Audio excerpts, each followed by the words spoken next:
High. তো আজ অনেকটা সকালবেলা উঠেছি, কারণ রাত্রে আমাদের বাড়ির কারেন্টের লাইন ছিঁড়ে গেছে। তো সেই জন্য সারা রাত ঘুমোতে পারিনি। আর মামামও খুব বিরক্ত করেছে গরমে, প্রচণ্ড গরম যেহেতু, আর কারেন্ট না থাকলে জানোই কেমন হয়। সকালবেলা ভোরবেলায় উঠে গেছি, উঠে তাড়াতাড়ি করে স্নান করে নিয়েছি। আর আজকে এতটা গরম, এতটা রোদ উঠেছে কি বলবো, দেখো পেছনে থেকে প্রচণ্ড রোদ।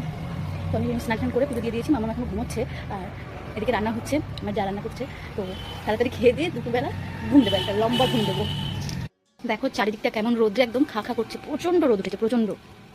তোমরা আমাকে দেখলে বুঝতেই পারবে, আমার মুখে দেখো ঘাম। পুজো দিতে এসে মনে হয় কি আবার স্নান করে গেছি। উঠোনটা কিন্তু আগের দিকটা মাটি ছিল, কিন্তু যেহেতু প্রচণ্ড বৃষ্টি আর তার জন্য কাদা হয়ে যায়, তাই জন্য এইভাবে ইট সাজিয়ে দেওয়া হয়েছে যাতে আমাদের হাঁটার একটু সুবিধা হয়। নাহলে কি জানো তো, এই সাইডটা তো নিচু, আমাদের ওই সাইডের বাড়িটা উঁচু আর এই দিকটা নিচু, এদিকটা প্রচণ্ড জলে ভরে যায়, মানে খারাপ অবস্থা হয়ে যায়। সেই জন্য ইট দেওয়া হয়েছে। আমার তো পুজো দেওয়া হয়ে গেছে, আর এই যে পুজোর প্রসাদ। আমার মামাম এই প্রসাদ খেতে ভীষণ ভালোবাসে, তো এখন মামামের জন্য নিয়ে যাবো, মামাম খাবে। দেখো আমাদের গাছে পেয়ারা হয়েছে।